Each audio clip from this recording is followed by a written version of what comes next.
Hello everyone, and welcome to today's educational session on consent, boundaries, and sexual rights.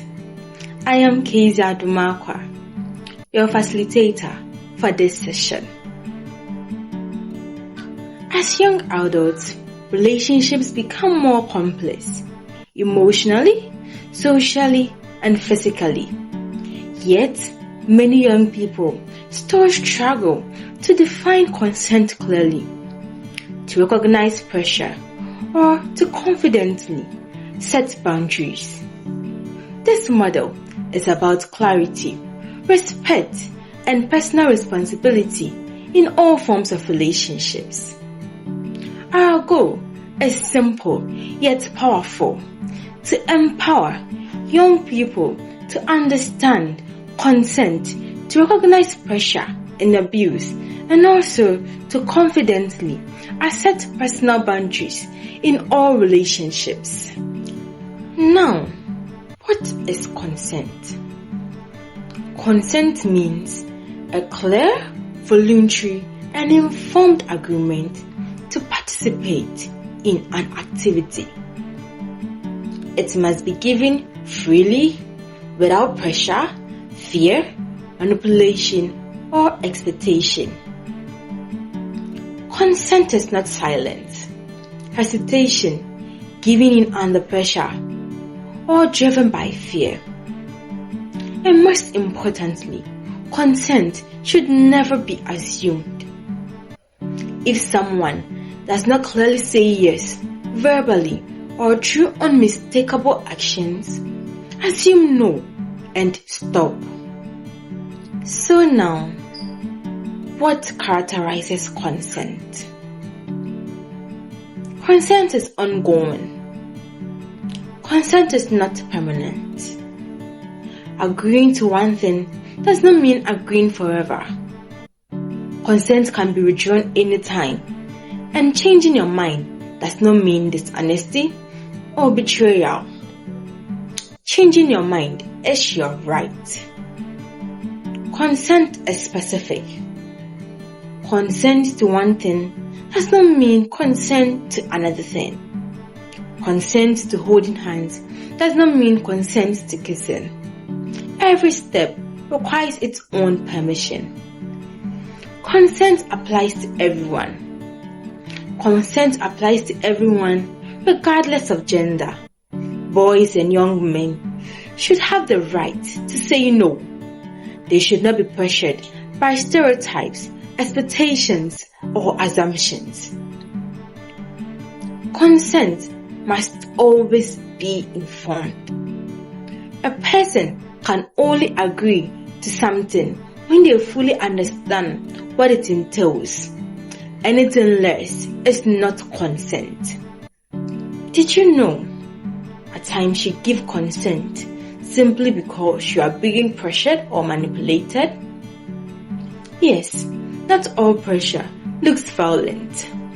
Some looks caring, but actually it isn't.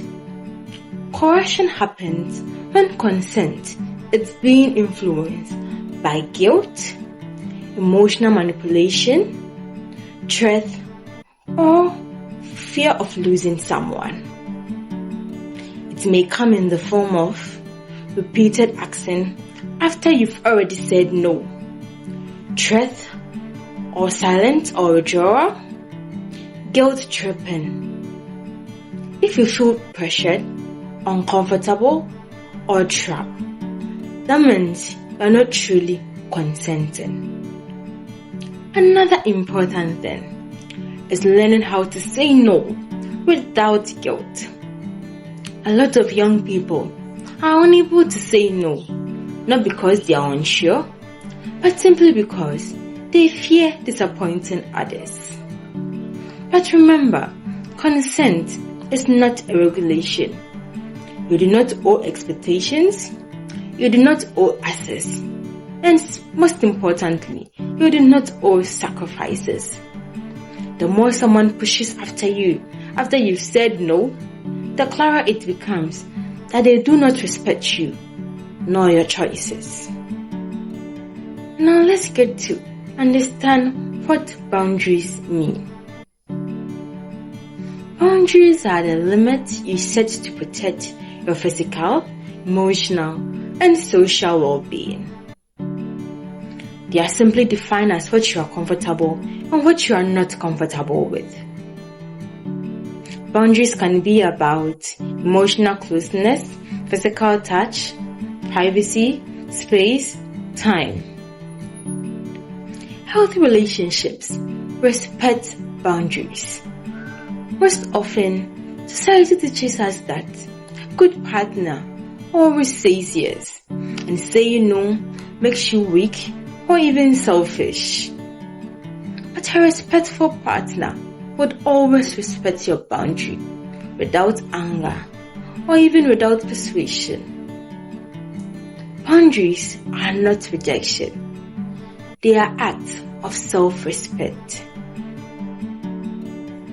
As young people, we have sexual rights, and these rights apply to everyone regardless of background, gender, or even relationship status. These rights include the right to bodily autonomy, the right to consent or to refuse, the right to accurate sexual health information, the right to safety and protection from abuse, and lastly, the right to seek help and report harm. No one has the right to touch you without your consent or to pressure you into doing something you do not want to do. And always remember, help is always available. Healthy relationships are built on respect and not on pressure. So, speak up, stay informed, and stay empowered. Do not forget to like and subscribe to our YouTube channel. Until we learn interactively again, stay vibetic.